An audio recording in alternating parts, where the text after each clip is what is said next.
So let's test the distance control and the pre-shot situation. Now, if when I'm filming this, my subscribers at the current stage would have received a video on pretty much on this yesterday, actually. So if you are a subscriber and you're watching this the following day, you can skip this video.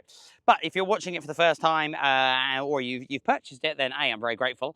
But I've given myself a little bit of a test. Let's see how good I actually am at judging distance. Obviously, distance control is having the ability to hit the ball a certain distance, which I think the line of the 5, 10, 15, 20 steps and working out length of backswing is going to help you.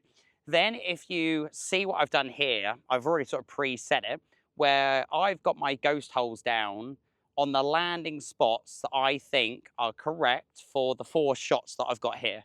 So obviously the 2 first ones are fairly close together. I won't get too far away from the camera from the mic perspective, but from the series that we've had so far, especially in the last one where I hit a couple of chips to 10 and landed it quite close, I now know that I'm like, okay, 10 steps is like, for that distance, that's the one. It's going to fly for 10, it's going to roll for 7. Got that nailed down.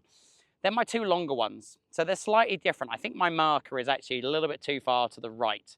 But I reckon I'm going to fly it further because it's going to hit the slope and then it does roll down the hill to the left and it's going to go down the hill. So I feel that's got to fly shorter than the one on the left-hand side, which is pretty just slightly straight up the hill. So again, I'm thinking, right, if I fly it to there, it will grab a little bit, it will pitch, it'll roll, and then it'll go up to the hole, hopefully. So I'm going to have 4 hole-in-ones in this video. That's the plan. One thing I will say that I'm going to say it now before I forget in this series is when you are chipping, if possible, use your own golf balls. Because if you're trying to develop a feel, a touch, a reaction, a sensation of what it feels like off the face and how far it goes, and you're using the practice balls at your golf facility, you're not going to get the same feel when you use your premium ball on the first green. So if you can, just store away a few golf balls and just use your own. So, I'm just literally using my own golf balls because I want to get that feeling, that sensation. So nothing really crazy about this video apart from give yourself a little test. This is 4 shots where I've tried to think about where the landing spot should be. Now I'm going to hit 4 shots in the hope that I can get the ball to land on that spot. And then we're going to see whether my technique was correct, the length of swing was correct, the distance control correct, or my pre-shot planning was way off. So you'll work out which one it is more, and then obviously that helps you to then get better in the future. So let's go. I'm going to do that one last. So I'm going to go short right, long left, short left, long right. Okay, so this is the one where Andy should be confident because I've done this chip a few times. So if I'm going to hold any, I feel it might be this first one.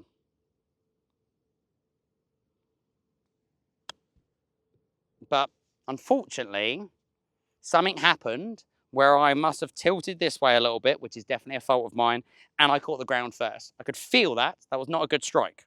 So we let myself down on that one. Maybe I put too much pressure on myself thinking I was going to hold it. So I need to make sure that I stay a little bit left. And at the end of this, I'm going to give you probably the best drill that I need, that you may need as well. Okay, long left. A little bit further. Turn the chest, get away from the earth, Andy. Didn't get away from the earth in that last chip. It was a bit scuffy.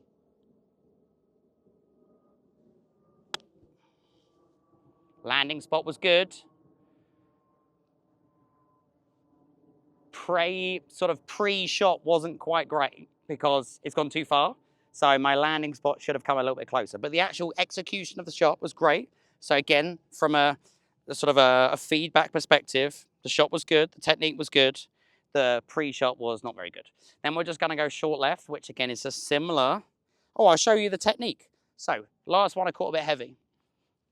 And I will say, and again, this is a very common drill, but that's what you need to do. And I have, on certain situations, been on the golf course. I've had a really sort of like iffy lie, and I'm like, do you know what? I'm just going to do this while I'm chipping because I know that I can't hit the ground before the golf ball, especially when I've played recently this year a lot in the UAE, and you get those very sandy waist area shots, and you've got to hit ball first, Otherwise, your ball's going nowhere. Like that particular chip, I sort of got away with it because I sort of just scuffed the grass. You don't get that beauty when you're sort of hitting off a desert. So sometimes I've actually done the flamingo drill on a round of golf just to try to ensure I get sort of ball first contact. So let's do it now.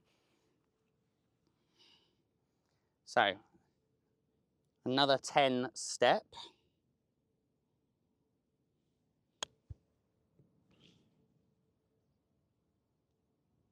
Not bad. Again, the pre-shot was good. I think I nipped that and got a little bit more spin. Now, the one that excites me the most, I think my marker's too far to the right. I'm going to go a little bit to the left of it, hopefully. It's, let's see, in terms of distance.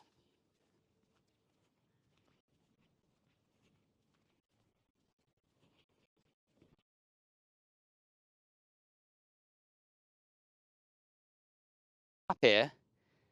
Maybe it, no, I don't think it is. I'm going to go here. There's my new spot. If it finishes left of the hole, then you know that it was my fault. Shouldn't have moved yet. Should have trusted my gut, trusted my instincts.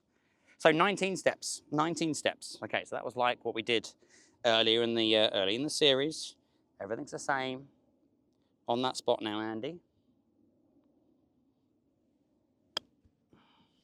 The spot was good. The spot was really good.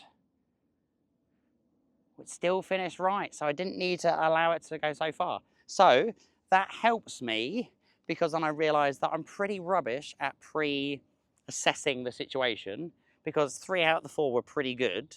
And then, okay, I'm being a bit harsh on myself. They are reasonable putts. I've all got a putt for a par or an up and down. They're all probably within like 8 feet. I've got a chance for an up and down, but I'm just being fussy. So from a distance control, this is a fantastic test to test your distance control. Also a little drill thrown in there for you. And I think it allows you to get a little bit of pre-shot feedback on whether you need to adjust your thought process.